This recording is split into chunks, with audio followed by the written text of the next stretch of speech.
Babylonian Civilization, the code that still shapes modern laws.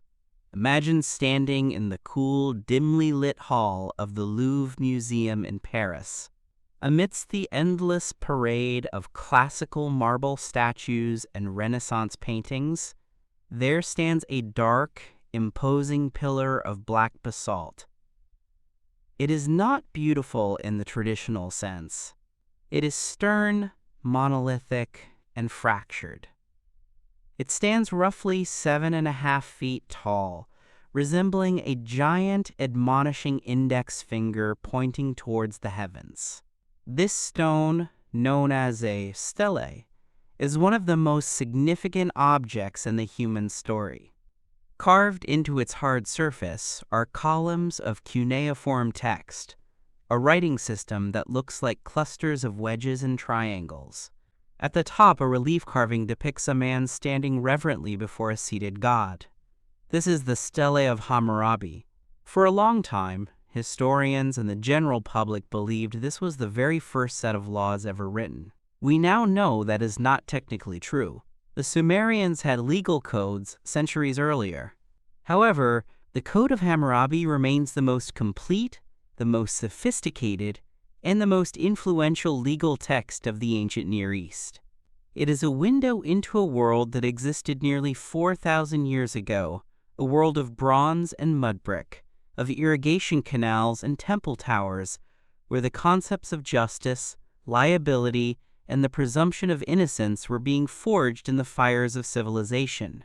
To understand this code is to understand not just the Babylonians, but the bedrock upon which our own modern legal systems rest.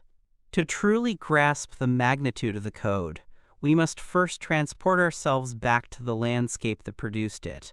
We are in Mesopotamia, the land between the rivers, the Tigris, and the Euphrates.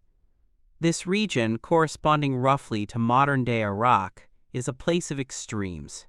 In the summer, the heat is blistering, capable of killing a man caught unprotected in the open. The rivers are life-giving but unpredictable.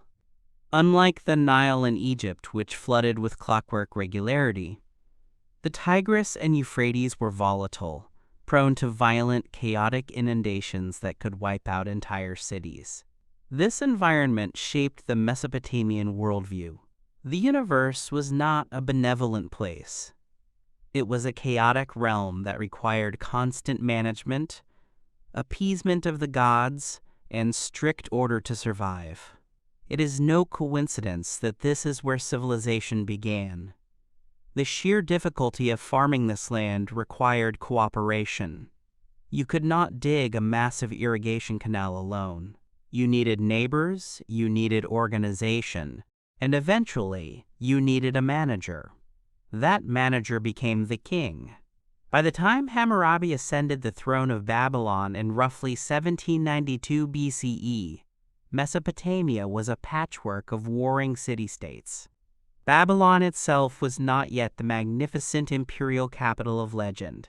It was a respectable but modest city-state, surrounded by powerful rivals. To the south lay the ancient intellectual center of Larsa. To the east were the warlike Elamites. To the north stood the powerful kingdom of Shamshi-Adad. Hammurabi was a member of the Amorite dynasty. The Amorites were originally semi-nomadic tribesmen from the west, who had migrated into the Mesopotamian heartland and slowly assimilated, taking over the old Sumerian and Akkadian cities. When Hammurabi took the crown, he was young, ambitious, and deeply calculated. For the first decades of his reign, he did not conquer, he built. He strengthened the walls of Babylon, he dug canals, and he built temples. He played the diplomatic game, forming alliances and waiting for his rivals to weaken each other. Then, when the time was right, he struck. Over a series of brilliant military campaigns, he unified the entirety of southern Mesopotamia under his rule. He defeated Larsa, he checked the Elamites, and he pushed north. He transformed Babylon from a city-state into the capital of a vast territorial empire. But Hammurabi understood something that many conquerors fail to grasp. Military might can win an empire, but only justice can keep it. Ruling over a diverse population of Sumerians, Akkadians, and Amorites, each with their own customs and traditions, required a unifying standard. Hammurabi needed to be seen not just as a warrior, but as a shepherd of his people. This is the context of the code. It was not merely a legal rulebook. It was a massive piece of royal propaganda and a theological statement. The stele was erected toward the end of his reign, likely around 1750 BCE. Copies were made on clay tablets and sent to libraries across the empire, but the great diorite steles were set up in temples for the public to see. The placement is crucial. By placing the laws in the temple, Hammurabi was saying that justice was a religious duty. The image at the top of the stele depicts Hammurabi standing before Shamash, the sun god and the god of justice. Rays of light rise from Shamash's shoulders. He holds a rod and a ring, ancient symbols of royal authority and measurement. He is handing these tools to Hammurabi. The message is unmistakable. These laws are not the whimsical invention of a man. They are the divine will of the gods, executed by their chosen king. The text of the code begins with a prologue. It is a soaring, bombastic piece of poetry. Hammurabi introduces himself with a list of titles that would make a modern dictator blush. He calls himself the exalted prince, the one who fears the gods, the son of Babylon, the king who causes the 4 quarters of the world to render obedience. But amidst the boasting, he states his purpose. He says he was called by the gods to cause justice to prevail in the land, to destroy the wicked and the evil, that the strong might not oppress the weak. This phrase, that the strong might not oppress the weak, is revolutionary. It articulates the ideal of the state as a protector of the vulnerable. Of course, as we will see, the Babylonian definition of protecting the weak was heavily stratified by class, but the concept that the king had a moral obligation to the lowest members of society was a significant development in political philosophy. The laws themselves are not organized like a modern constitution. There is no abstract Bill of Rights. Instead, the code is a collection of 282 specific legal precedents known as casuistic law. This follows an if-then structure. If a man does X, then Y shall happen to him. It covers an extraordinary range of human activity: homicide, assault, divorce, debt, adoption, agricultural disputes, the fees of physicians, and the liability of builders. It is a snapshot of daily life in Babylon.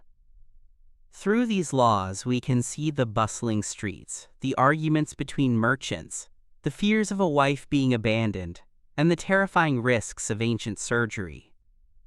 One of the most famous aspects of the code is the principle of lex talionis, or the law of retaliation. This is the biblical eye for an eye, tooth for a tooth.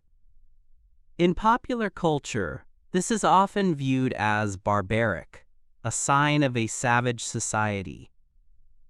However, from a legal history perspective, lex talionis was a massive step forward in conflict resolution. In a pre-state tribal society, if a man blinded your brother, you and your kin might kill that man, his brother, and burn down their house. Violence spiraled into blood feuds that could last generations. The Code of Hammurabi put a limit on vengeance. It said, if he took an eye, you may take an eye, but only an eye. You cannot take his life. You cannot take his son. It introduced the principle of proportionality. The punishment must fit the crime. This effectively transferred the monopoly on violence from the clan to the state. However, this proportionality was heavily dependent on social class. Babylonian society was strictly hierarchical. There were three main classes. First were the Awilim, the freeborn aristocratic citizens, the landowners, and the wealthy. Second were the Mushkenim, a class of free people who were perhaps dependents of the palace or temple, often described as commoners or subtenants. Third were the Wardum, the slaves. The code treats these classes very differently. The famous eye for an eye applied only to equals. If an Awilim blinded the eye of another Awilim, his own eye would be put out. But if an Awilim blinded the eye of a Mushkenim, he did not lose his eye. He merely paid a fine of 1 mina of silver. If he blinded the eye of a slave, he paid half the slave's value to the slave's owner. This reveals a cold economic calculation of human worth. A commoner was worth silver. A slave was worth a fractional replacement cost. Yet, even here, there is a legal framework. You could not simply kill a slave without consequence. There was a price to be paid. The sheer complexity of the economic laws in the code is staggering and points to a highly sophisticated commercial society. Babylon was a hub of trade. Merchants traveled up the rivers to Turkey and Syria, bringing back timber, stone, and precious metals. The code regulates this commerce with precision. It establishes fixed wages for various laborers. A reaper received a different wage than a shepherd. It set prices for the rental of oxen and wagons. It dealt with the liability of goods in transit.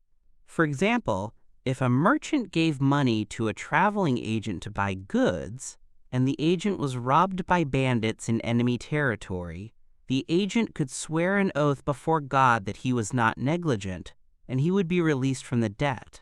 This is an early form of insurance and limited liability. It recognized that commerce involves risk, and that not all loss is the fault of the trader. One of the most fascinating sections of the code deals with the profession of builders. Babylon was a city of mud brick. If not maintained or if built poorly, these structures could collapse with deadly consequences. The code states, if a builder builds a house for someone and does not construct it properly, and the house which he built falls in and kills its owner, then that builder shall be put to death. This is strict liability in its most extreme form. It forced craftsmen to have skin in the game. If the collapse killed the owner's son, the builder's son would be put to death. This specific law is often cited as an example of the brutality of the system, where an innocent son pays for the sins of the father. Later in the code's history, and certainly in later biblical laws, this vicarious punishment was rejected in favor of individual responsibility. But in Hammurabi's time, the family was viewed as a single legal unit. To kill a man's son was to destroy his lineage, so the equivalence required the destruction of the builder's lineage. The agricultural laws are equally detailed and reveal the ecological anxieties of Mesopotamia. The irrigation system was the lifeblood of the empire, but it was fragile. It required constant dredging to remove silt. If a farmer was lazy and failed to reinforce his dike, and a breach opened, flooding his neighbors' fields, the laws were unforgiving. He had to pay for the corn he destroyed. If he could not pay, he was sold into slavery, and his goods were divided among the ruined neighbors. This established a duty of care. You are responsible for your property when your negligence harms the community. We see here the roots of modern tort law, the idea that negligence creates a financial liability. Perhaps the most surprising aspect of the code to modern readers is the extensive attention paid to family law and the rights of women. While undeniably a patriarchal society, Babylonian women possessed rights that were far superior to those of women in many later civilizations, including classical Athens or Rome. Women could own property, they could engage in business, We have records of women acting as scribes and judges. The code protects a woman's dowry. When a woman married, her father gave her a dowry, which was meant to support her in widowhood or divorce. If a husband divorced his wife without cause, he had to return the dowry and often pay a penalty. Marriage in Babylon was a legal contract, not just a romantic union. It required a written agreement to be valid. The code says, if a man takes a wife and does not draw up a contract, that woman is not a wife. The laws regarding adultery are harsh, typically involving capital punishment for both parties by drowning. But there are nuances. A husband could choose to spare his wife, in which case the king would also spare the lover. This illustrates the king's role as the ultimate arbiter of mercy, echoing the power of the pardon. There are also laws protecting women from slander. If a man pointed a finger at a priestess or a married woman without proof, he was thrown before the judges and his forehead was shaved, a mark of permanent public shame. The code also deals with the complex institution of the Naditu. These were women dedicated to a god, usually Shamash or Marduk. They lived in a cloister and were not allowed to have children, yet they were often from wealthy families and were active businesswomen. The code spends a great deal of time regulating their inheritance rights. A Naditu could be given a dowry by her father, which she could use to invest. Upon her death, the property usually reverted to her brothers, but the code ensures she has the usufruct, the right to use and profit from the property during her lifetime. This legal concept of usufruct is still a part of civil law systems today. Then there is the matter of criminal procedure. How did the Babylonians determine guilt? They did not have forensic science, DNA testing, or surveillance cameras. They relied heavily on witnesses and written documents. The first law in the code sets the stakes for false accusation. If a man charges a man with a capital offense and cannot prove it, the accuser shall be put to death. This drastically reduced frivolous lawsuits. If you dragged your neighbor to court, you were gambling with your own life. But what if there were no witnesses? What if the crime happened in secret? This brings us to the most alien aspect of Babylonian law, the river ordeal. If a man was accused of sorcery, a crime that by its nature is secretive and hard to prove, he was cast into the river. The logic was theological. The river was a god.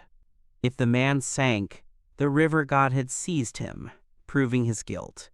If he floated and reached the bank safely, he was innocent, and his accuser was executed. This sounds like pure superstition, but anthropologists suggest it might have functioned as a psychological stress test. A guilty man might panic and drown, while an innocent man, trusting in his innocence, and perhaps knowing how to swim, might survive. It was a method of last resort when human reason failed to find the truth. The medical laws in the code provide a grim fascination. Physicians were treated like craftsmen. If a surgeon performed a major operation with a bronze lancet and saved a nobleman's life, he was paid 10 shekels of silver, a very handsome sum, roughly equivalent to a year's wages for a laborer. But the risks were high. If a physician makes a large incision with the operating knife and kills him, his hands shall be cut off. This effectively ended the surgeon's career and marked him physically as a failure. This law highlights the Babylonian focus on results rather than intent. It didn't matter if the doctor tried his best. If the outcome was bad, the punishment was levied. This likely made doctors extremely cautious, perhaps refusing to operate on hopeless cases to save their own hands. As we delve deeper into the text, we see regulations on debt slavery. Debt was a constant scourge in the ancient world. Farmers borrowed grain in the spring to plant, hoping to pay it back at the harvest. A drought or flood could lead to default. To pay off the debt, a man might have to sell his wife or children into service. Hammurabi's code, however, places a term limit on this. It states that a debt hostage shall work for 3 years in the house of the creditor, but in the 4th year they shall be set free. This is a biblical parallel to the Hebrew year of Jubilee and the release of slaves. It prevented the permanent enslavement of the free citizenry due to economic misfortune. It maintained social stability by preventing the creation of a permanent underclass of debt slaves who might revolt. The administration of this law required a vast bureaucracy. Babylon was a city of scribes. We have found thousands of clay tablets that are not the code itself, but the day-to-day legal records of the time. Lawsuits, marriage contracts, loans, and letters from the king. These documents show us that the code was not just a theoretical ideal. It was a working system. However, the relationship between the code on the stelae and the actual courtroom practice is a subject of scholarly debate.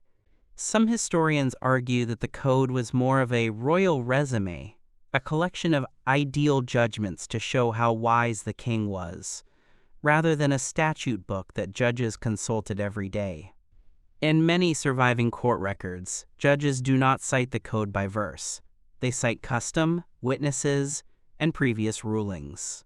Yet the principles of the code clearly permeated the legal culture. The physical history of the stele itself tells a story of the rise and fall of empires. For centuries, the stele stood in the temple, a symbol of Babylonian order. But in the 12th century BCE, roughly 600 years after Hammurabi, the Elamites from the east invaded Babylon. They sacked the city and looted its treasures. The Elamite king, Shutruk-Nahante, took the stele back to his capital, Susa, in modern-day Iran. He erased a portion of the text at the bottom, intending to inscribe his own name and glory, but for some reason, he never finished the job. The stela remained buried in the ruins of Susa for 3 millennia, hiding in the dark earth while the empires of the Persians, Greeks, and Muslims rose and fell above it. It was finally unearthed in 1901 by French archaeologists. It was broken into 3 pieces, but when reassembled, it spoke with a voice that had been silenced for ages. When the code was translated, it caused a sensation in the West. It was the era of Pan-Babylonianism, a school of thought that looked for the origins of the Bible in Mesopotamia. Scholars were struck by the similarities between Hammurabi's laws and the covenant code found in the Book of Exodus. Both contain the eye for an eye formula. Both deal with goring oxen. Both regulate slavery and debt. This led to a fierce theological debate. Did Moses copy Hammurabi, or did they both draw from a common well of Semitic legal tradition? Today, most scholars lean toward the latter. The Hebrews and the Babylonians shared a common cultural heritage. However, there are profound differences. The biblical law places a higher value on human life than on property. In Hammurabi's code, crimes against property are often capital offenses. Theft from a temple or palace meant death. In the Bible, theft usually requires restitution, not execution. This suggests a divergence in values. Babylon was an imperial state obsessed with order and property. The early Hebrews were a tribal society focused on community holiness and human dignity. The legacy of the Code of Hammurabi extends far beyond the ancient world. It represents a threshold in human history, the transition from the rule of men to the rule of law. In a tribal system, the chief's word is law, and it can change on a whim. In a system of codified law, the law stands above the king. Even though Hammurabi claimed the laws came from the gods, by writing them down and making them public, he limited his own arbitrary power. A citizen could, in theory, point to the stele and say, "This is the law." It created an expectation of consistency. This is the ancestor of the Magna Carta and the U.S. Constitution. Furthermore, the code enshrined the importance of evidence. The requirement for contracts, witnesses, and the swearing of oaths created a system where truth, or the closest approximation of it, was the basis for judgment. It moved justice away from the caprice of the powerful and toward an objective standard. The very idea that the state has an obligation to, quote, prevent the strong from oppressing the weak is the seed of the modern welfare state and human rights law, even if the Babylonian application was imperfect. The language of the code is also a masterpiece of Akkadian literature. It is precise, rhythmic, and formulaic. The epilogue is particularly powerful. After listing the laws, Hammurabi returns to address the reader directly. He calls upon the future kings of the land. He advises them to uphold his laws and not to alter the statutes. Then he unleashes a torrent of curses upon any ruler who dares to deface his stele or abolish his judgments. He calls on Anu, the father of the gods, to deprive that king of his glory and to break his scepter. He calls on Enlil to determine a destiny of disaster for him. He calls on Ishtar to turn his weapons against him on the battlefield. These curses were not just empty threats. They were believed to have the power to unleash cosmic forces. They served as a spiritual copyright protection for the text. It is interesting to note what is missing from the code. There are no lawyers. In Babylon, you represented yourself. There is no imprisonment as a punishment. You were fined, beaten, mutilated, or killed. The concept of a prison where a man is rehabilitated or simply held for years did not exist. It was too expensive for the state to feed unproductive prisoners. Justice was swift and corporal. This reflects the economic realities of the time. Every pair of hands was needed for the fields. You either paid your debt to society in silver, or you paid in blood, but you did not sit idle in a cell. The code also highlights the fragility of the urban environment. Laws concerning the reinforcement of walls and the responsibility of the city to replace stolen goods if the thief is not caught show a community trying to maintain order in a chaotic world. If a man was robbed on the highway and the state failed to protect him, the city and the governor had to replace his lost property. This is a remarkable concept. The state is liable for its failure to maintain public safety. It implies a social contract between the ruler and the ruled. We pay taxes and loyalty, and in return you ensure our safety. If you fail, you owe us. Let us look closer at the specific domestic laws as they reveal the intimacies of Babylonian life. There are laws about wet nurses. If a woman gave her child to a wet nurse and the child died, and the nurse then took another child without informing the parents, her breasts were to be cut off. This horrific punishment reflects the high infant mortality rate and the desperate need to protect the lineage. It also shows the contractual nature of biological processes. Breastfeeding was a paid service, regulated like building a house. Adoption was another major concern. Childlessness was a tragedy in the ancient world because you needed children to care for you in old age and, more importantly, to perform the funerary rites that kept your spirit at rest. Therefore, adoption was common. The code ensures that an adopted child has the same rights as a biological one. However, if an adopted son searched for his biological parents and rejected his adoptive father, he could lose his tongue or his eye. This enforced loyalty to the legal bond over the blood bond. The code also regulated the sale of beer. Alehouses were run by women. If a proprietress accepted silver for beer instead of the standard measure of grain, which was the stable currency, or if she watered down the drink, she was to be thrown into the water. This was consumer protection in the Bronze Age. Furthermore, if conspirators gathered in her tavern and she did not arrest them and bring them to the palace, she would be put to death. The tavern was seen as a potential hotbed of sedition, and the innkeeper was deputized as an agent of the state surveillance. As we move through the centuries following Hammurabi, the prestige of his code endured. Scribes in the Neo-Babylonian and Assyrian empires copied it as a literary exercise.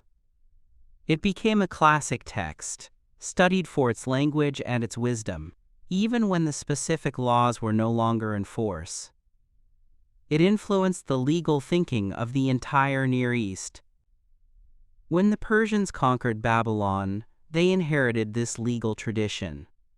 Through the Persians and later the Greeks, some of these concepts filtered into the West. However, the direct line of descent is most visible in the Talmudic and biblical traditions. The rabbis of Babylon, writing the Talmud centuries later, were living in the same intellectual geography. The debates about damages, oxen goring, and marriage contracts in the Talmud reflect a legal environment that Hammurabi would have recognized. The obsession with case law, with dissecting specific scenarios to find the ruling principle, is a shared Semitic intellectual heritage. In the modern era, the Code of Hammurabi stands as a testament to the enduring human desire for order.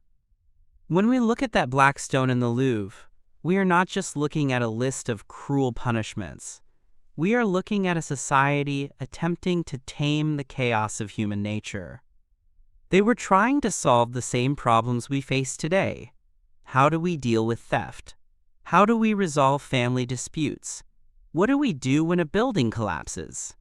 How do we protect the vulnerable from the powerful? Their answers were shaped by their time, by their gods, their class structure, and their brutal environment. But the questions are eternal. The code also reminds us of the fragility of justice. It requires a shepherd, a strong authority to enforce it. Without the king, the strong would indeed devour the weak. In the Babylonian worldview, anarchy was the natural state of the universe, kept at bay only by the divinely appointed order. This is a sobering thought.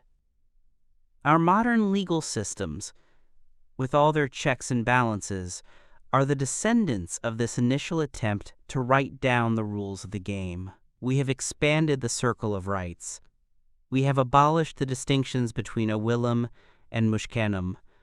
We have rejected the mutilation of the body as a form of punishment, but the core ambition remains the same: to create a society where the law is supreme, and where justice, however imperfectly realized, is the goal.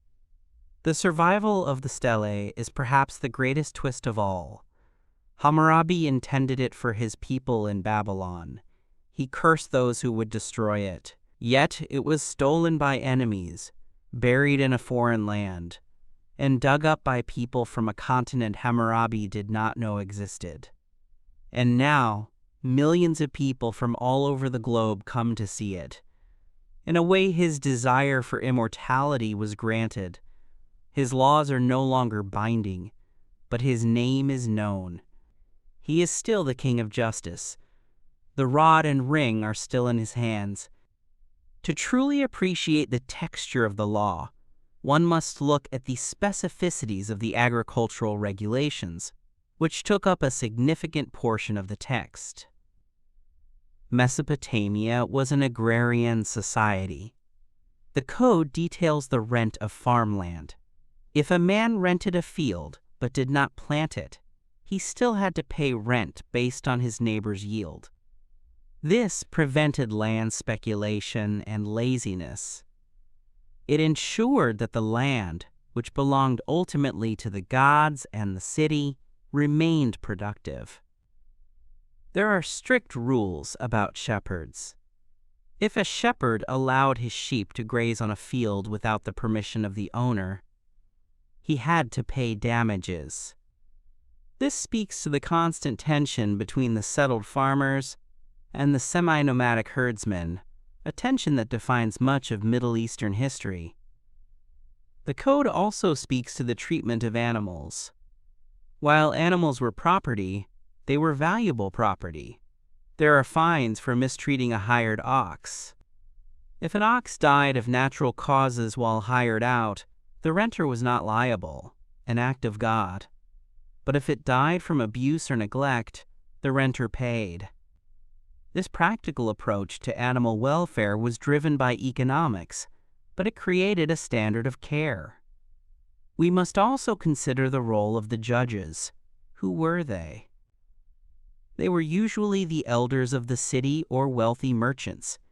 They sat in the city gate or the temple courtyard. They did not have a professional law degree. They judged based on the code, custom, and their own sense of equity. The king was the supreme court. Citizens could appeal to Hammurabi directly if they felt the local judges had failed them. We have letters from Hammurabi instructing local officials to investigate cases of bribery or injustice. This shows a centralized effort to combat corruption, a perennial problem in all governments. The legacy of the code is also found in the very concept of, quote, publication. By carving the laws on stone and setting them up in public, Hammurabi invented the idea that the law must be accessible. Of course, most people were illiterate. They could not read the cuneiform, but they could see the stone. They could see the image of the king and the god. They could have a scribe read it to them. The physical existence of the law prevented the judges from making up rules as they went along. It provided a reference point. This is the ancestor of the rule of law, the principle that the law is known, stable, and applicable to all within their classes. The linguistic analysis of the code reveals that it was written in a dialect of Akkadian known as Old Babylonian. It is the classical standard for the language. The script is archaizing, meaning the scribes deliberately used an older style of writing to give the text an air of antiquity and authority. It was meant to look ancient even when it was new. This manipulation of symbols shows that Hammurabi understood the power of tradition. He was wrapping his innovations in the cloak of the past. The stele also lists the cities under Hammurabi's control. He mentions Uruk, Isin, Kish, Nippur, and many others.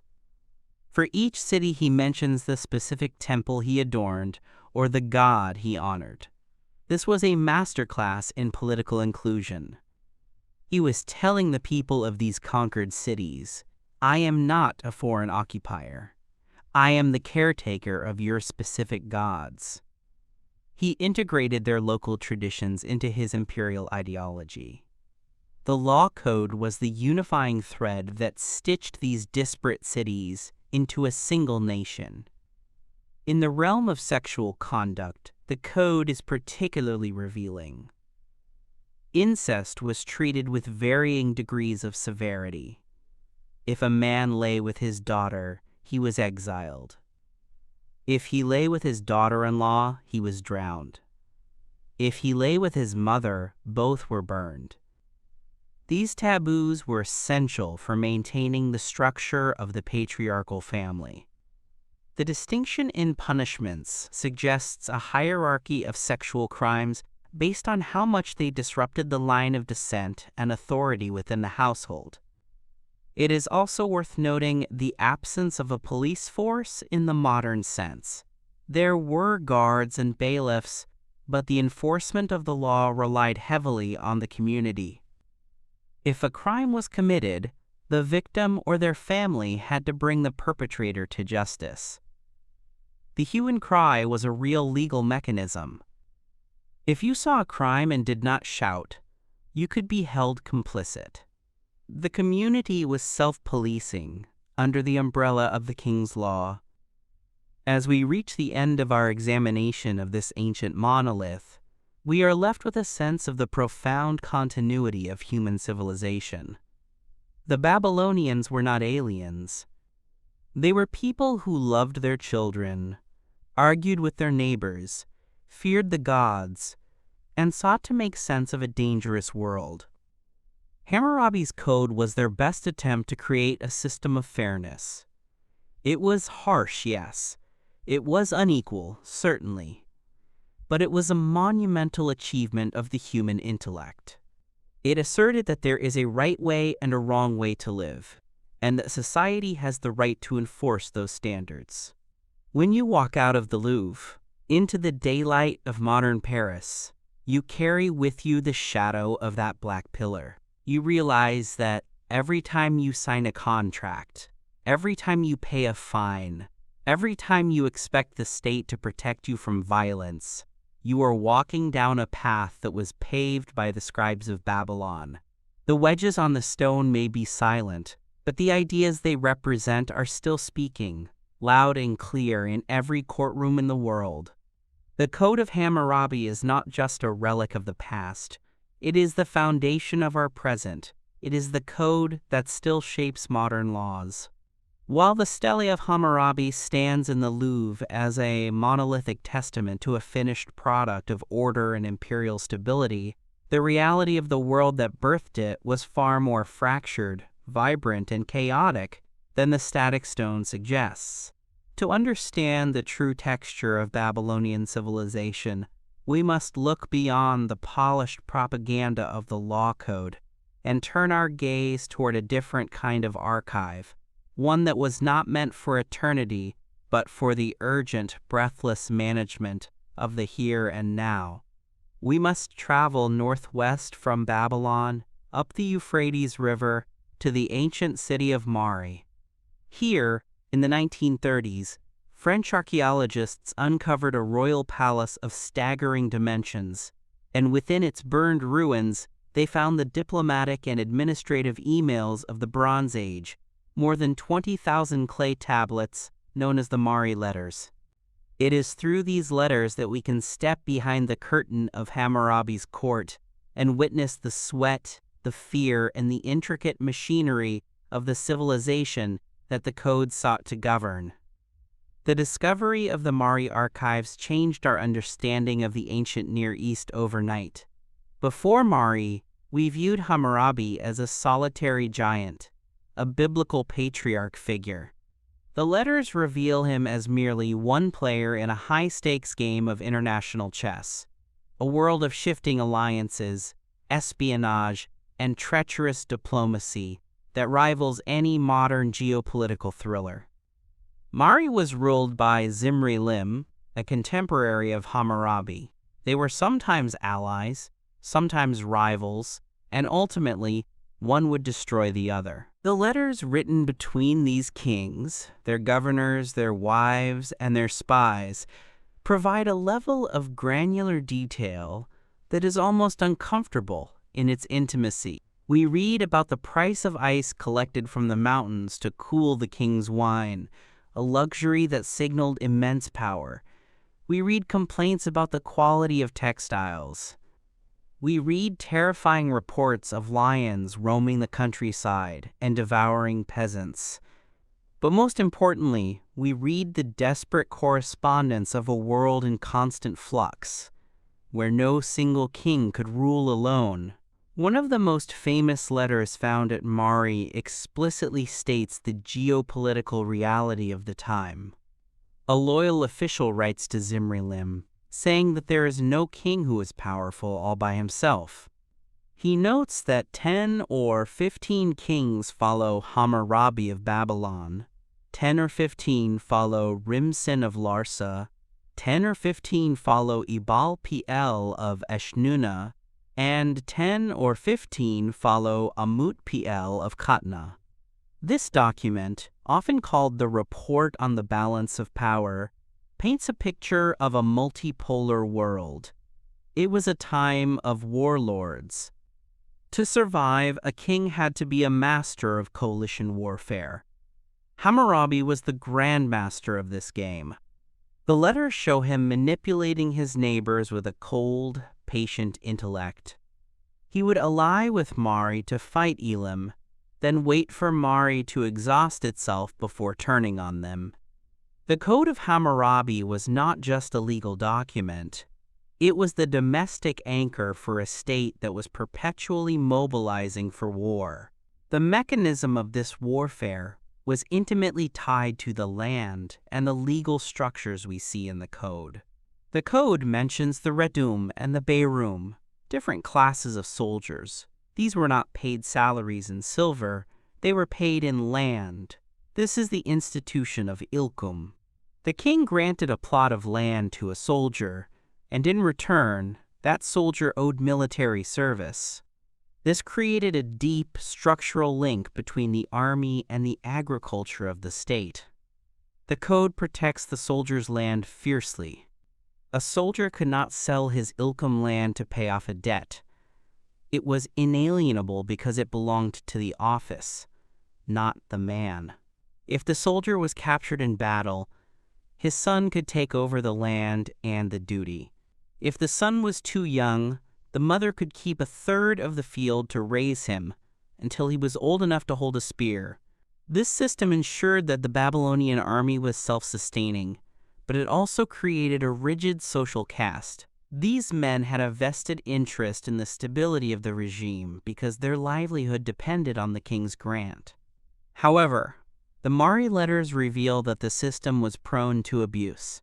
We find letters from commanders complaining that their soldiers are deserting because they are starving, or that corrupt officials are seizing their fields while they are away on campaign. The code's harsh penalties against officers who mistreat soldiers, stating that an officer who takes a soldier's property or hires him out as a mercenary for his own gain shall be put to death, were not hypothetical. They were a reaction to widespread corruption that threatened the military readiness of the state. The letters show us the panic of a mobilization. When the signal fires were lit, indicating an enemy invasion, the governors had to scramble to gather the ilkum holders from their farms. If the harvest was approaching, the men were reluctant to leave. A delay of a few days could mean famine for the soldier's family. Thus, the timing of war was dictated by the agricultural calendar. Campaigns were launched in the spring or after the harvest, creating a seasonal rhythm of violence. The warfare described in these texts was brutal. While open field battles occurred, the primary mode of conflict was the siege. Babylonian engineering was advanced. They built massive siege ramps of earth to overtop city walls. They used battering rams to smash the mud brick fortifications. But their most terrifying weapon was water. The rivers that gave life could also deal death. A besieging army would dam the canal that fed a city, cutting off its water supply, or conversely, break a dam upstream to release a sudden catastrophic flood to wash away the city's defenses. The code's obsession with the maintenance of dikes and canals takes on a sinister double meaning in this context. A man who knew how to manage water for farming also knew how to weaponize it. When Hammurabi finally conquered the city of Larsa and later Mari, he dismantled their walls. This was a symbolic castration of the city, rendering it defenseless and dependent on Babylon for protection. But the king did not rule by spears alone. He ruled by the will of the gods, and accessing that will required a complex bureaucracy of divination. The Mari archives in the libraries of Babylon are full of omen texts. This was the science of the day. The Babylonians believed that the gods wrote the future in the physical world, just as a scribe wrote on clay. The most prestigious form of divination was extispicy, reading the livers of sacrificed sheep. A special class of priest, the baru, was trained to examine the liver's lobes, ducts, and surface markings.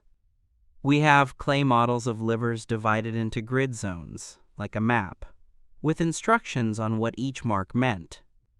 If the gallbladder was swollen on the right side, it might mean victory. If a certain duct was missing, it might mean the death of the king. This was not a fringe superstition.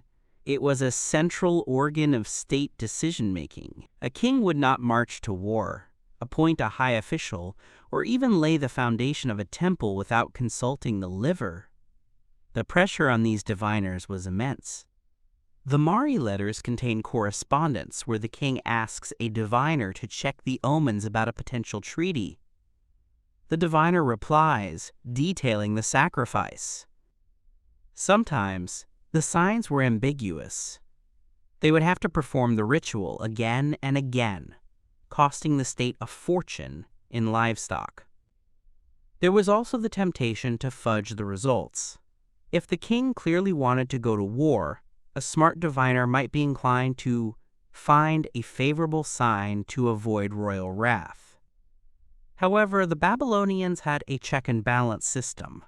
They would often send two different teams of diviners to perform the ritual independently and then compare the results.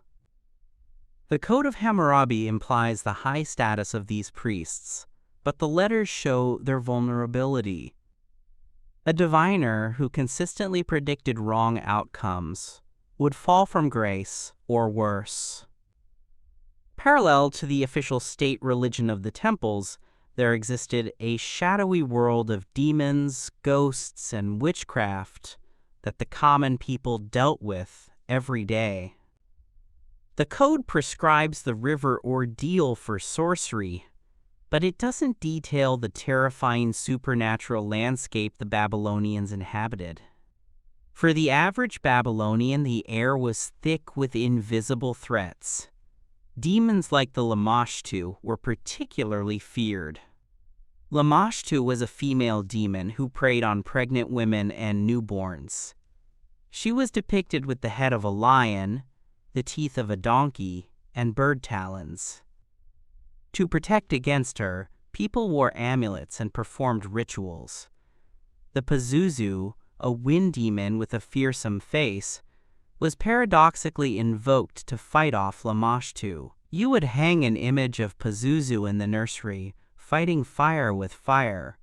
This brings us to the field of Babylonian medicine, which was a hybrid of empirical observation and magical exorcism. There were two types of healers, the Asu and the Ashipu.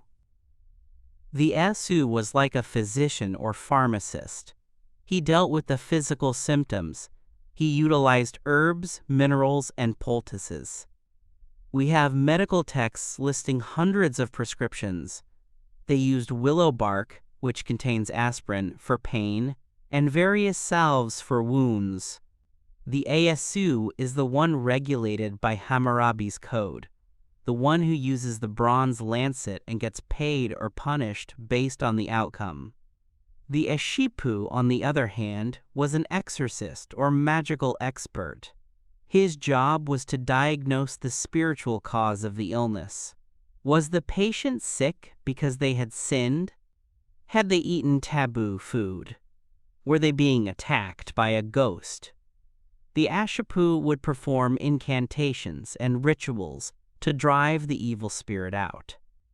In practice, the two specialists often worked together.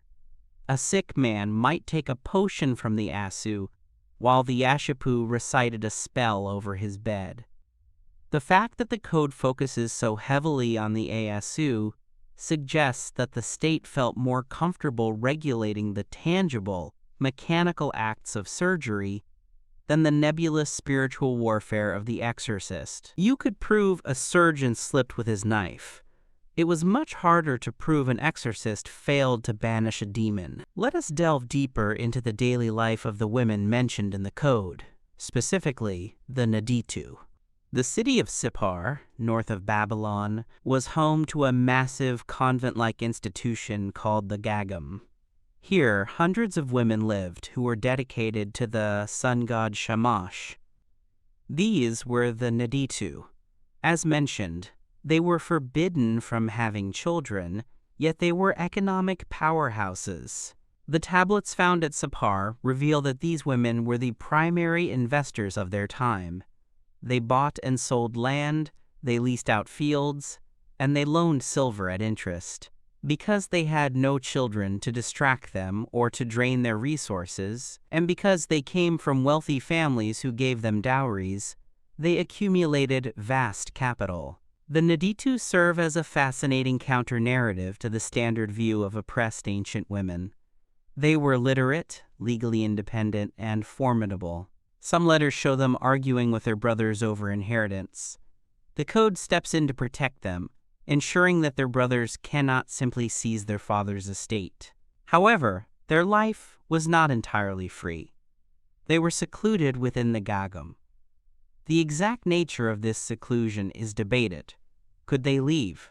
Could they receive visitors? It seems they were somewhat walled off from the world, symbols of purity for the god.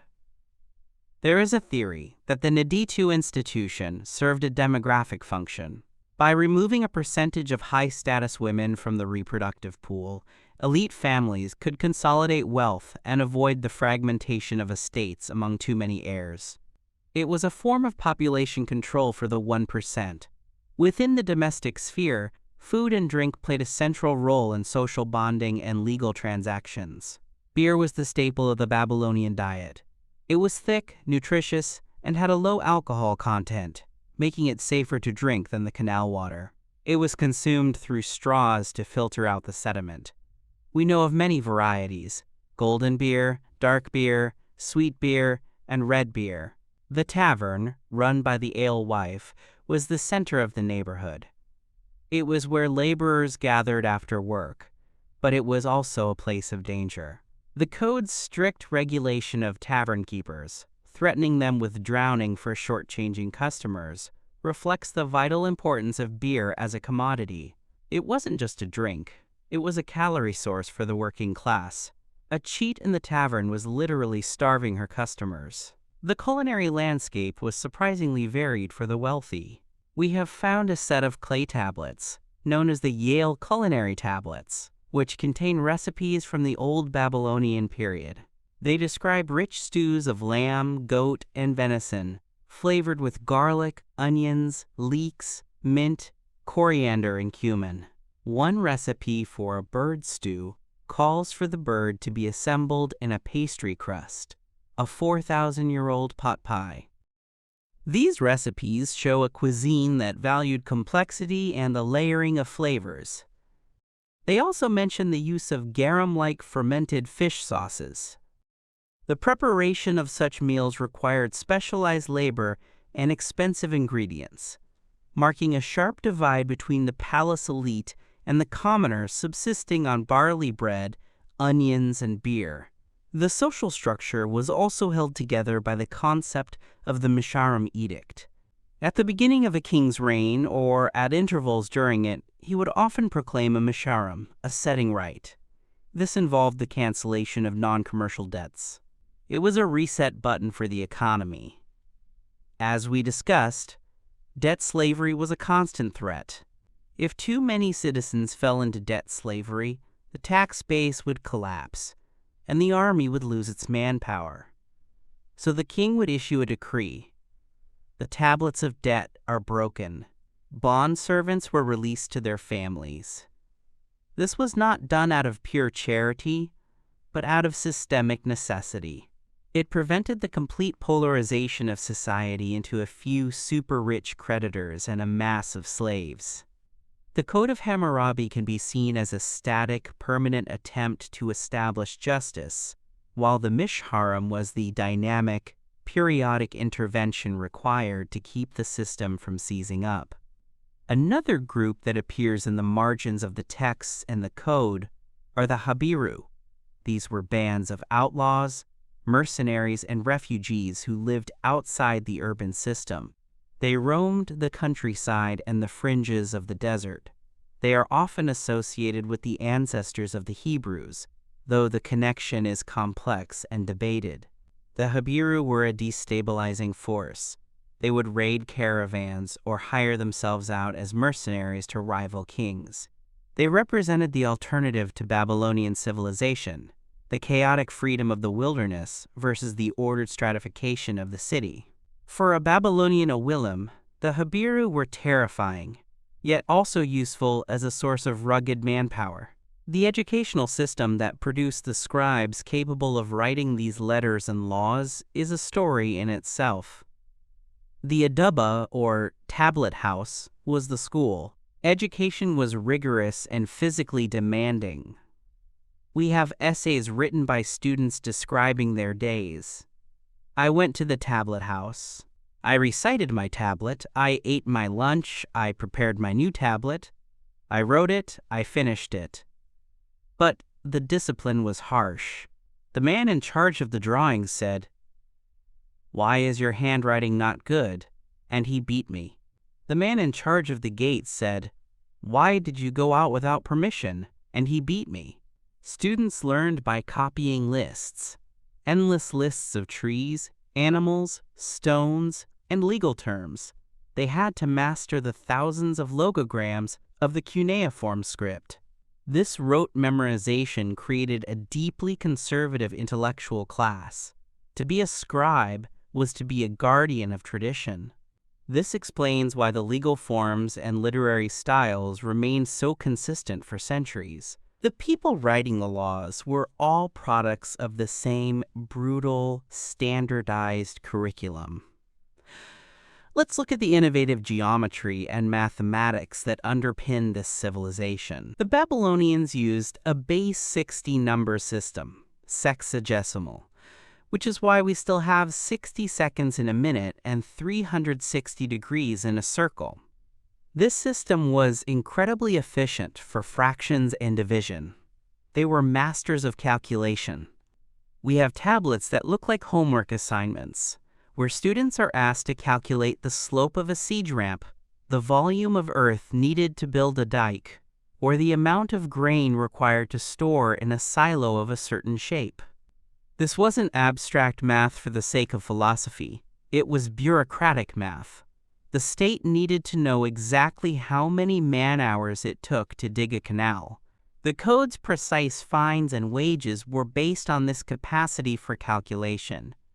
Justice was a math problem. If a man is worth X and an eye is worth Y, then the penalty is Z. The end of the Old Babylonian period, the era of Hammurabi's dynasty, offers a dramatic conclusion to this phase of history. The empire Hammurabi built did not last long after his death.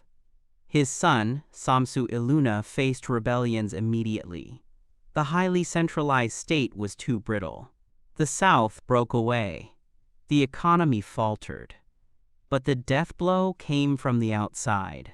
In 1595 BCE, a lightning raid by the Hittites, led by their king Mursili I, struck Babylon. The Hittites came from faraway Anatolia, modern Turkey. They did not want to occupy Babylon. It was too far from their base. They wanted to sack it. They marched down the Euphrates, smashed the gates, seized the gold, the statues of Marduk, and the treasures of the palace, and then they left. It was a decapitation strike. The vacuous power vacuum was eventually filled by the Kassites, a people from the Zagros Mountains who would rule Babylon for the next 400 years. However, the cultural hegemony of Babylon survived the military defeat. The Kassites, like the Amorites before them, became Babylonian. They adopted the cuneiform script, the Akkadian language, and the code. They restored the statue of Marduk. This is the recurring theme of Mesopotamian history. The culture was so strong, so sophisticated, and so prestigious that it assimilated its conquerors. The Code of Hammurabi was copied and recopied in the scribal schools of the Kassite period, and later the Neo-Assyrian period. It became a canonical text, a classic. One interesting detail from the later reception of the code is how it was viewed in the great libraries of Nineveh, centuries later. The Assyrian king Ashurbanipal, who collected all the knowledge of the world, had copies of the code.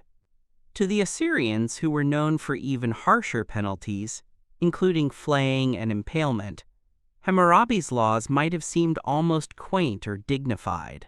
Yet they respected the antiquity of it. The stele became a symbol of the ideal king, even if the laws were not applied literally in the Iron Age. The idea of the laws was central to the ideology of kingship. We must also consider the physical landscape of the city of Babylon itself during Hammurabi's time.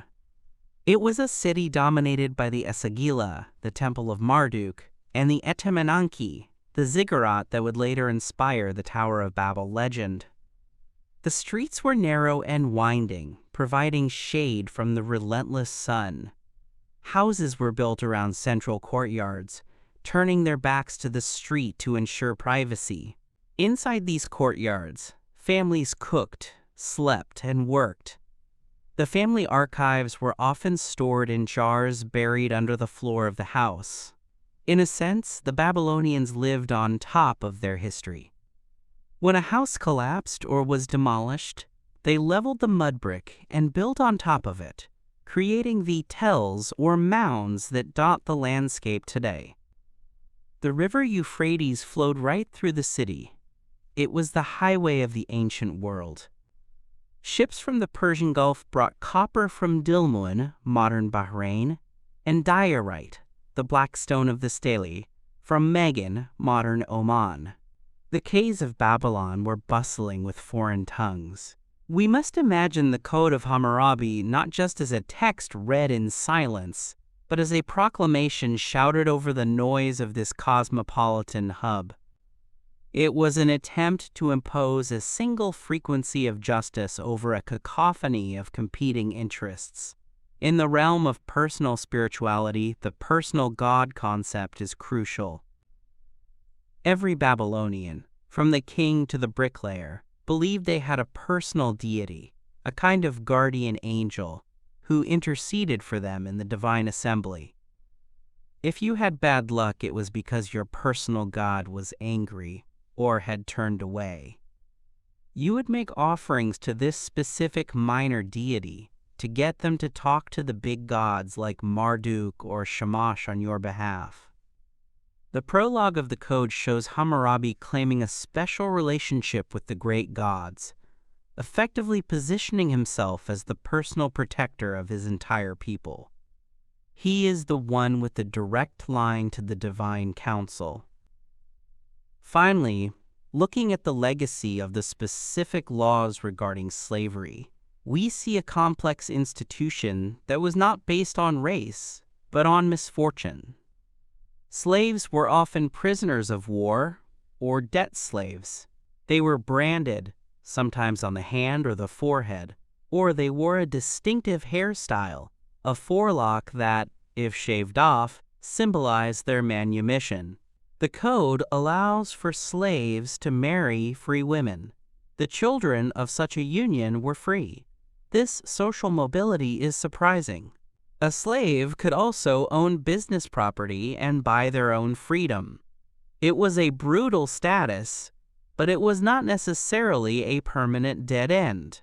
The laws regulating the, quote, brand of the slave highlight the physical marking of status.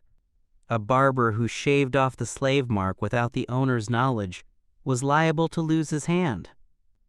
This emphasizes that the body of the slave was a text, written upon by the owner, and to alter that text was a crime against property.